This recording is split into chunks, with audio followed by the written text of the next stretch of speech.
Pendant qu'Elon Musk rêve de coloniser Mars et investit des milliards dans des fusées futuristes, d'autres bâtissent des empires tout aussi impressionnants, mais dans un registre bien différent.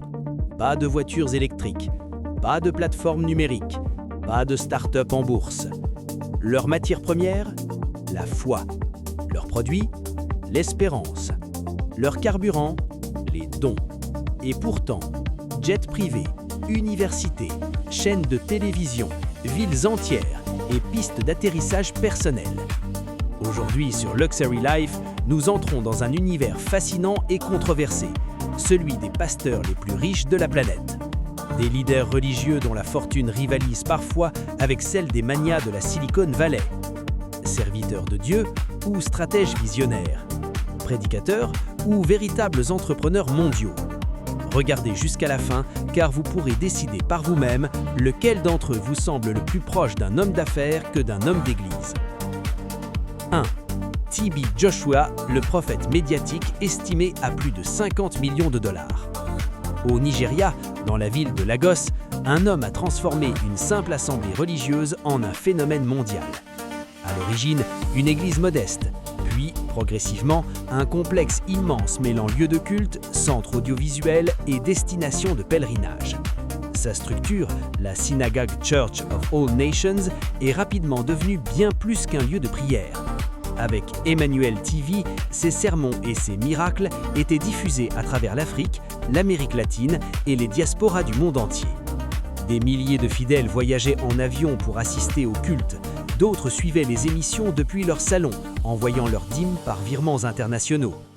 À sa mort en 2021, plusieurs estimations médiatiques situaient sa fortune personnelle au-delà de 50 millions de dollars. Complexe immobilier, résidences, infrastructures religieuses et un réseau mondial qui continue d'opérer. Ses critiques parlaient d'opacité financière. Ses partisans parlaient de puissance divine.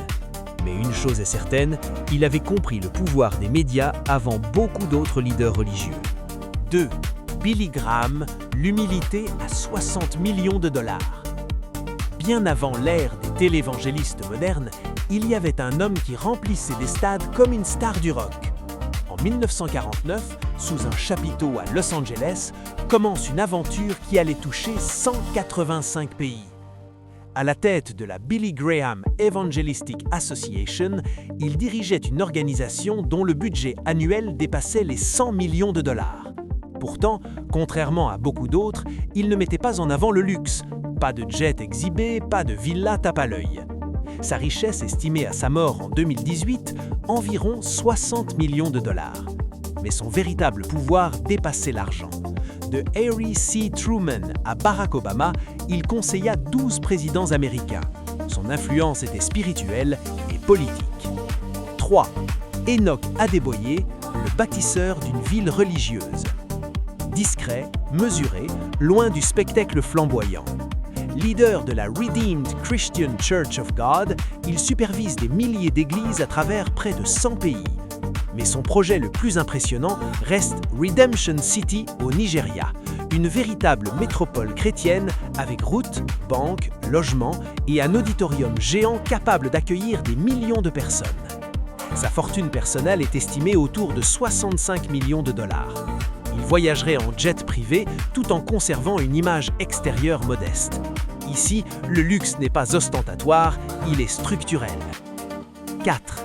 Benny Hinn, le Schumann de la guérison, 70 millions de dollars.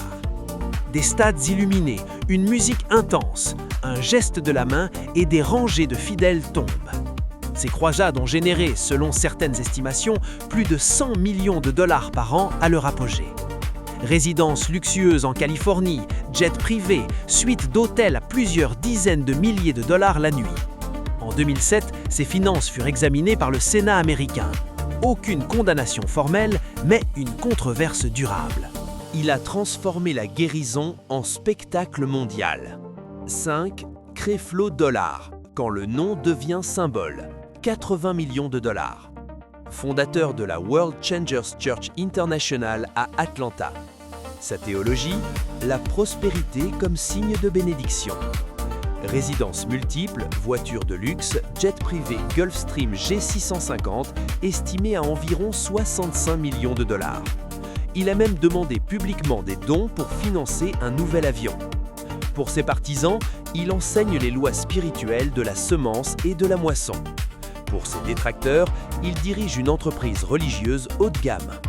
6. Chris Oyakhilome, l'empereur médiatique.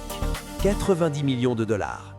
À la tête de Christ Embassy, il a bâti Love World, un vaste réseau médiatique international. Chaîne satellite, maison d'édition, musique, applications numériques. Son livre Rhapsody of Realities est distribué dans des centaines de langues. Jet privé, résidence luxueuse, style impeccable. Son empire repose sur la communication globale. 7. Joel Osteen, le sourire à 100 millions de dollars. À Houston, il dirige la Lakewood Church installée dans une ancienne arène sportive rénovée pour plus de 100 millions de dollars. Il ne perçoit officiellement pas de salaire pastoral. Sa fortune provient principalement de ses livres, dont Your Best Life Now, vendus à des millions d'exemplaires. Résidence estimée à 14 millions de dollars dans un quartier prestigieux. Il prêche un message positif, sans condamnation ni ton alarmiste. Il vend l'espoir et cela fonctionne. 8. David Oyedepo, le fondateur d'une cité religieuse. 150 millions de dollars. Fondateur de Living Faith Church Worldwide. À la tête de Canaan Land, un immense complexe comprenant université, banque, imprimerie et l'un des plus grands auditoriums religieux du monde. Ces universités privées génèrent d'importants revenus. Il possède des biens au Nigeria, au Royaume-Uni et aux États-Unis. 9. Pat Robertson, foi et politique. 200 millions de dollars. Fondateur du Christian Broadcasting Network et de Regent University. Il a même été candidat à la présidence américaine en 1988. Son influence a dépassé la religion pour toucher directement la politique et l'économie. 10. Kenneth Copeland, la piste d'atterrissage privée. Jusqu'à 760 millions de dollars. À la tête de Kenneth Copeland Ministries, jet privé multiple, propriété au Texas, aérodrome privé estimé à des millions de dollars. Il enseigne que donner généreusement attire une prospérité encore plus grande. Ses estimations de fortune atteignent parfois 760 millions de dollars. Quand la foi devient industrie. Ses pasteurs parlent d'humilité, mais dirigent des structures valant des centaines de millions de dollars. Ils évoquent des trésors célestes, mais possèdent des infrastructures bien terrestres. La foi devient média, le média devient marque, la marque devient empire. Certains y voient une dérive, d'autres une bénédiction visible. Alors dites-moi, qu'est-ce qui vous a le plus surpris? Le nombre de jets? Les villes privées? Les budgets annuels dignes de multinationales? Écrivez en commentaire celui qui, selon vous, ressemble le plus à un entrepreneur mondial. Si cet épisode vous a captivé, abonnez-vous à Luxury Life pour découvrir d'autres enquêtes sur les fortunes les plus impressionnantes. Yachts, villas, milliardaires et coulisses du pouvoir. Ici, nous explorons le luxe, sous toutes ses formes. Merci d'avoir regardé.